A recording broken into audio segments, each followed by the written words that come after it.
რაღაცას ეძებდნენ. სხვა ბევრი ადამიანი იყო მოსულიო. თუმცა ნამდვილად იყო.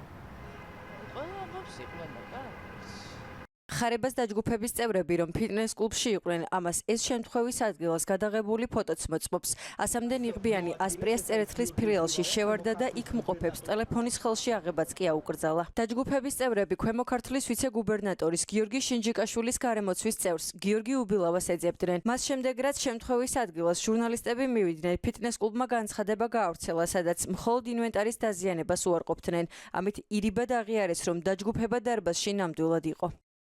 სოციალურ ქსელში გავრცელებული ინფორმაცია ასპრია ფიტნესის ინვენტარის დაზიანების შესახებ არ შეესაბამება სიმართლეს.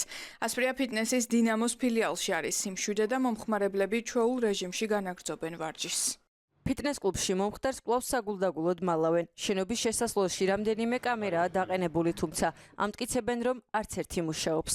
დიდი ხანია არ მუშაობს თუ ზუსტად ეგ არ ვიცი, მე სახელი თანამშრომელი ვარ.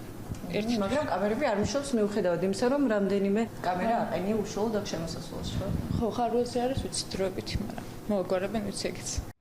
თავარ არხს კი წყარო უყვება, რომ ხარებას დაჯგუფების წევრებს გიორგი უბილავას ასპრიაში სტუმრობა თავად ფიტნეს კლუბის დირექტორმა ზალ რუხაძემ აცნობა. ვიგებთ, რომ შინჯიკაშვილის გარემოცვის წევრის შენობაში შესვლა რუხაძემ ფიტნეს კლუბის გვერდით არსებულ ოფისში, სადაც მონიტორზე კამერებს უყურებენ, დაინახა და გედედეს თანამშრომელთან დარეკა. წყაროს ცნობითვე ყოფილი მორაგბე ზალ რუხაძე ზვიად ხარაზიშვილის ნიღბიან საძმოსთან მეგობრობს. დღეს ეს ოფისი დაკეტილი იყო. ზალ რუხაძეს ვერ ვუკავშირდები და ოფისშია? არ იმყოფებიან დღეს არავინ. არც ერთი არ არის ოფისში. არ იმყოფებიან დიახ. წყარო გვიყვება, რომ ფიტნეს კლუბში გიორგი უბილავა ახლო მეგობართან და ასევე ამავე დარბაზის MMA-ის ინსტრუქტორთან სერგო ზურაბოვთან იმყოფებოდა, ვისაც გარკვეული სახის ნივთი გადასცა. მათ ერთმანეთში ცოტა ხანს ისაუბრეს და უბილავამ შენობას შავნიღბიანების მოსვლამდე მალევე დატოვა. მეორე წყაროს ინფორმაციით, ხარებას დაჯგუფების წევრებმა მუშტაედის უკან არსებულ პარკინგზე გააჩერეს მანქანები და ბაღის გავლით რამდენიმე წამში დარბაზთან მივიდნენ. ამ ტერიტორიაზე უამრავი უცხო პირი, რომ ერთად და თან დიდი ალბათობით შეიარაღებულები გადაადგილდებოდნენ. ამას ადასტურებენ მიმდებარე ტერიტორიაზე მცხოვრები ადამიანები. რა ხდებოდა ერთი? ნამდვილად არ ვიცი, აქ არ ვიყავი გუშინ. გამარჯობა. მანქანები. ორ მოვედი დიდი დღბიდან. მეტი არაფერი არ ვიცი ნამდვილად. და ვინ ხალხი იყო? არ ვიცი. პოლიციელები იყვნენ? ხალხი იყო მეზობლები. ნიღბიანები იყვნენო? ამდენი აღარ ვიცი. გიორგი უბილავა თვეების განმავლობაში საქართველოში არ იმყოფებოდა. მან ქვემო ქართლის ვიცე-გუბერნატორთან ერთად ქვეყანა ივნისის შუა რიცხვებში მას შემდეგ დატოვა, რაც ზვიად ხარაზიშვილს იგივე ხარებას დაუპირისპირდა. წყარო გვიყვება, რომ გიორგი უბილავამ არჩევნების წინ მყარი გარანტიები მიიღო და გიორგი შინჯიკაშვილთან ერთად ჩამოვიდა საქართველოში. თუმცა როგორც ჩანს, ზვიად ხარაზიშვილი მხოლოდ ყოფილ ვიცე-გუბერნატორს შეურიგდა და მისი გარემოცვის წევრებს ისევ დასდევს.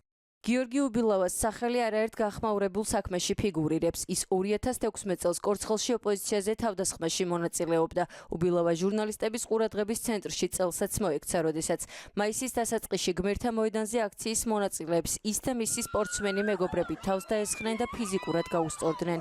არაფორმალური დაჯგუფების სპორტსმენ წევრებს ხელისუფლება წარმატებით იყენებს ყოველთვის, როცა ანგარიშწორება სჭირდება. შესრულებულ სამუშაოს კი იმით უფასებს, რომ ქვეყნის მასშტაბით საკრებულოებს და მერიაში ზონდერები დასაქმებული ჰყავთ და ყოველთვიურად 500 ლარს უხდიან. ეს ადამიანები ძირითადად გაფორმებულები არიან მერიის სამსახურში ან მერიის სხვადასხვა პროგრამით იღებენ დაფინანსებას, რაც დაწერენ ფურცელზე, ამას დიდი არსებითი მნიშვნელობა არ აქვს. წარმატებული სპორტსმენი, წარმატებული მწვრთნელი, ფაქტი არის ერთი, მოძალადი ადამიანები ფინანსდებიან ჩვენი ფულით. დედაქალაქში არაფორმალური დაჯგუფებები ერთმანეთს შეიარაღებულები დასდევენ, თუმცა არც პირველი დაპირისპირების დროს და არც ახლა პოლიცია მომხდარით არ დაინტერესებულა. არადა შემთხვევის ადგილის მიმდებარედ უამრავი კერძო თუ 112-ის ბალანსზე მყოფი კამერაა, საიდანაც მარტივად შეუძლიათ დაადგინონ, ვინ, როგორ და რამდენი ნიღბიანი გადაადგილდებოდა.